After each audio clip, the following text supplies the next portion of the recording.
All right, 2020 Fisher Poets Gathering is underway.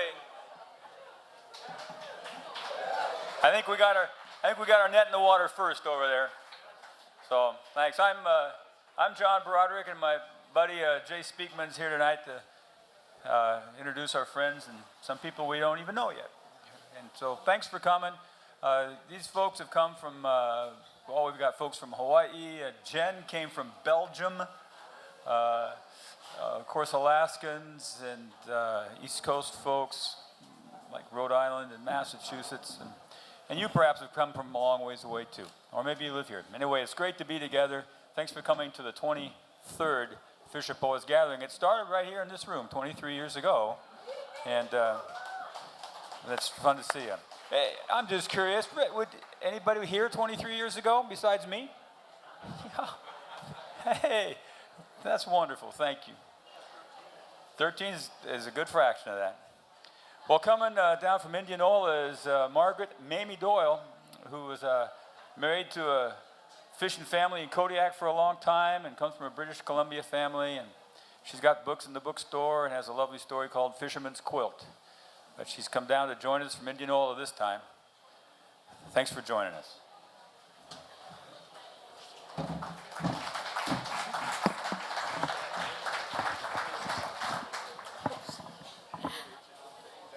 Okay, hi, thank you very much.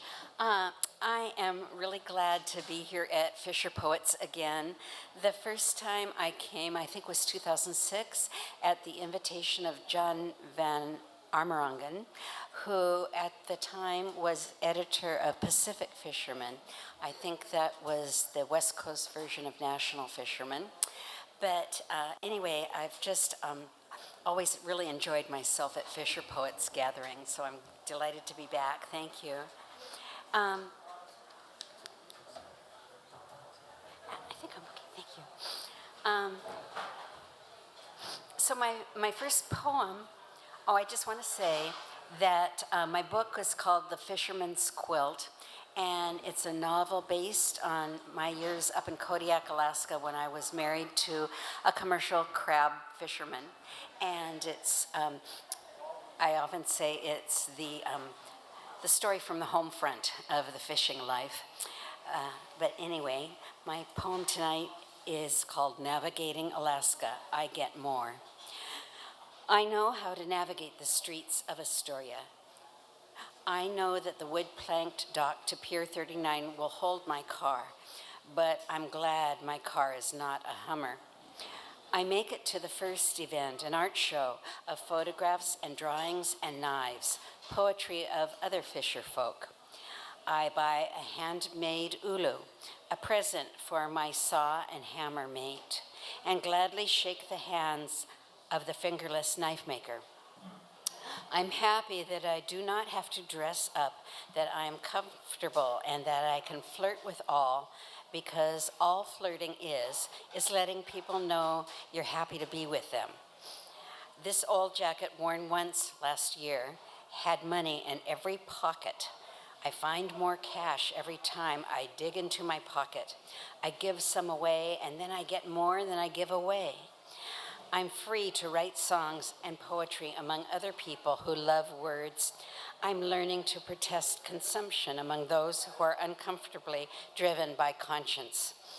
At the songwriting workshop, with apologies to John Campbell, we seek and say the poetry sitting around with live human beings, asking the authentic questions and letting too much stuff in. Writing poetry is like learning the penny whistle on the boat, like making a musical instrument and throwing the failure into the fire, like hiding your writing under the carpet, shy to see the world. Your best work is ahead of you. The Godfather and the Fisher Poets welcome me and see my real life, the writer-woman who loves fishermen and the sea. What is this fishing thing? What is this ocean thing? This ocean thing goes all the way to China and back to Ireland. It's bigger than anything. So maybe God is an ocean, not a person. Maybe God just goes in and out.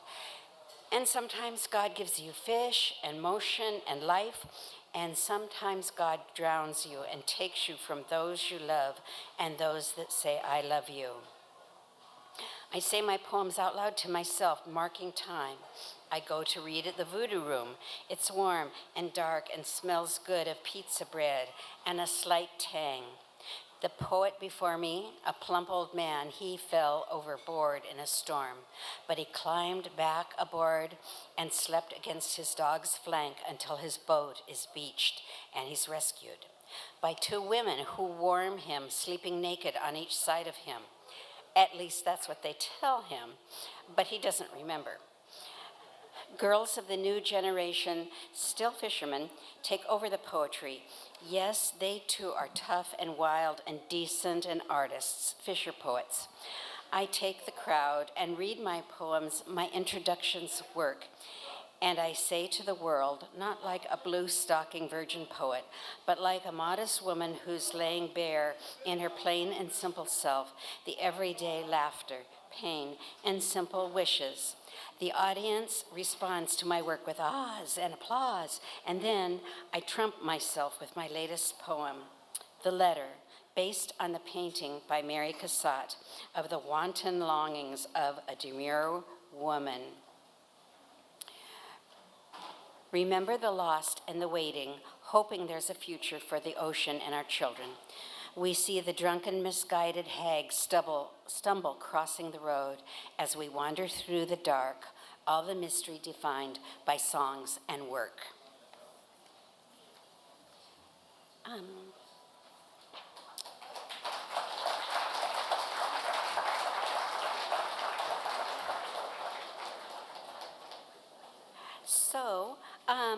My second poem is kind of the Fisher poet from the home front, and I believe I've misfiled it.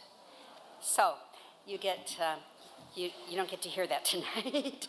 And then I will go back to 2013 when I was driving to Astoria for the Fisher Poets, and on the ferry boat across to the mainland, the Seattle Times had a short article called "Children Discovered at Crash Site Hours After Mother Died." And it was a pretty sobering and horrifying story.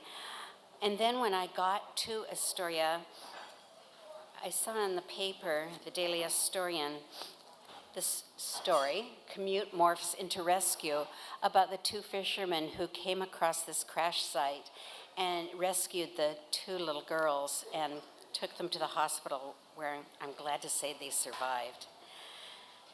But at any rate, it inspired another poem called The Naifs in the Woods. Cold and afraid, Mama doesn't answer. She was lonely, even though she had us. She wanted Daddy. My little sister needs help. I hug her. It's all I can do. She hugs me back. Mama was crying and driving. She couldn't wait at home. We drove a long time in the dark. We could tell she was excited, and she said we'd see Daddy soon. Big, comfy Daddy. We got excited too, but we were awfully tired and kind of hungry. Then Mama shouted, "Oh no!" And the car went skidding, slipping on the road and hit a tree before we stopped. Mama was so quiet and Sister was crying. I was so cold. So, that's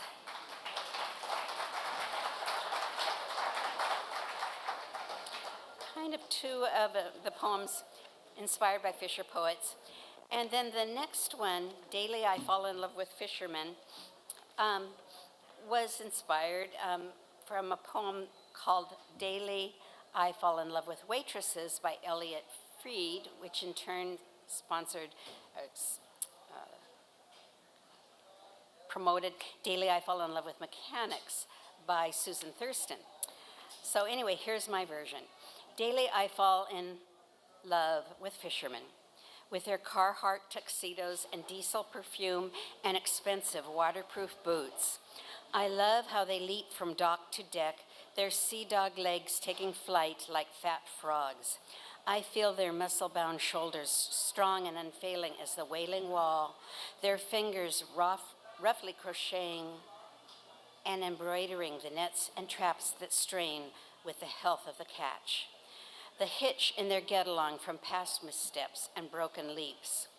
Daily I fall in love with fishermen, with their curt, austere language and black and white take on life and death, and their hoorays and hallelujahs over good weather, fair sailing, hard work, and big catches.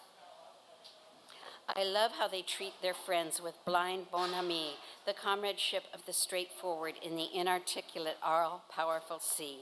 They untie lines, prison-heavy chains though they may be, and sail away, not in dogged footsteps, but in gliding, churning swoops. They have partners and girlfriends, or wives, or children, or mothers. They wipe kisses away with oil-blackened fingers.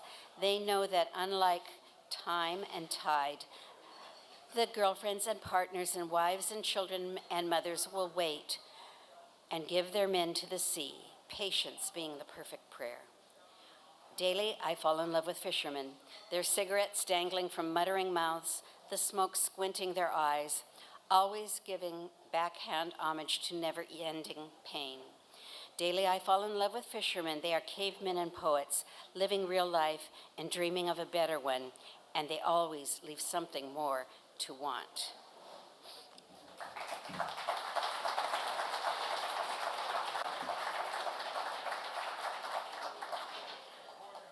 That was the life. So,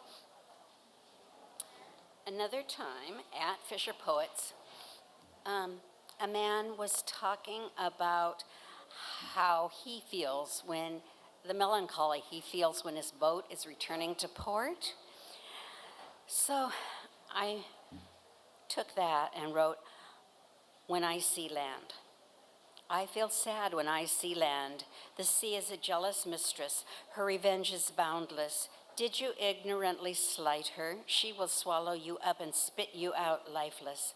Perhaps you thought your days with her were over. Nightmares await you. Your son dies senselessly. The car crashes on ice. But always, whenever you return to land, when earth and mountains rise to greet you, you feel that sad, sad heaviness. Oh, do I have to go there again? Do I have to explain myself to people? Do I have to walk on rocks? Do I have to give others my money?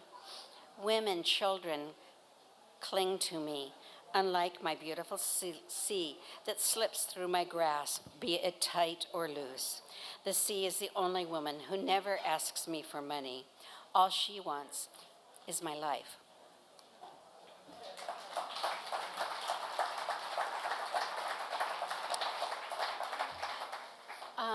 I've also always been intrigued by the names of fishing vessels. And so this poem is to a fishing vessel called the Mighty Pride. The Mighty Pride, he called her, the woman that he owned. He loved her quiet strength and her useful, sturdy beauty. He loved the modesty of her gaze, the care she took as she went about her ways. He didn't mind that she tired working. Her tender strength was enough to bear him home and out again to sea, to the wild, wide fields of painful beauty and deepest danger that defined his life. She loved the edge of his courage, the recklessness that said, "I'll try," and the wisdom that said, "I will give her what she needs." No frills, no doubts, hard love, staunch beauty, moving through unyielding scenes, but through strength and stubbornness, coming back again and again.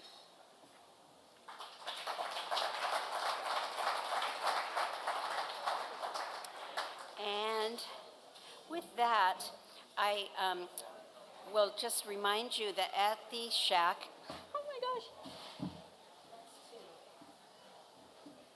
I start to count the number of times I drop things in a day, and today's a good day. It's just 2 things I've dropped. But also at the Gear Shack is a version of The Fisherman's Quilt, the novel, written in haikus. So it's 21 haikus that go with each chapter.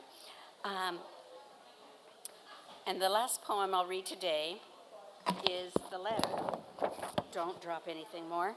And it's based on the drawing by Mary Cassette. The Letter. I make tea. I write letters. I am dainty with my paisley dress and floral wallpaper. But oh, my beloved, when you open this envelope sealed with my warm, wet lips, can you read through the tears blurring my words? Receive my love, take my heart. I will wrench it from my own soul to give wholly to you alone. If only you were with me to smile gently over a cup of tea, or to unveil my body for your blanket, a comforter to my quilt of tidy fabric and delicate shades of color. My want for you burns my heart and throat. I seek you in your home, in your children, in you. My tapestry unravels each night, my covering more threadbare. Each day, I rise quietly, I heat water for tea, and pin my hair close to my head, and cover my wanton longing with modest dress. I simply write, longing to reach you with my neat hands, hungry lips, and simple song, all conveyed in this envelope. How I envy this letter that you will open, you will remove from the envelope, you will grasp in both hands, or perhaps lay upon a broad table before devouring with your eyes my whole heart and desire for you. Receive my letter. Awaiting your reply, I drink tea. Thanks very much.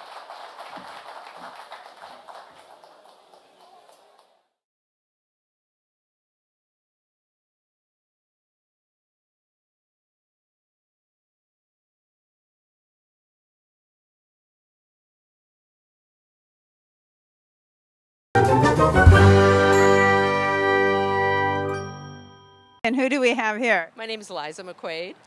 Janet Thomas. And where are you both from? Portland. Portland. Okay. And I understand this is your first time to the Fisher Poets Gathering. It is, and you know what? This has been on my bucket list forever, and I just thought this is so great and so interesting that this year we finally made it happen. So, Well, what do you think? well, so far so good. We just came into town, so we're just kind of getting our feet under us. But yeah, we're really looking forward to it. I see you have, I think I might have got a picture of you looking through that, or anything that you've marked off. All kinds of things look great. We're looking forward to the poetry reading. It starts at 5. So, yeah. We're kind of in our go with the flow mode, so we're just kind of flowing around, seeing what's happening. We were advised to check out different venues and see what we think. And menus. And menus, yes. So, do you secretly have a thing for fishermen? Oh, probably. I have brothers that are fishermen in Hawaii, so I texted them and said I was coming, and they said, "Oh, sounds like fun." So. Well, great. Okay. Well, thank you so much for taking time. Have a good time. Bye. Good luck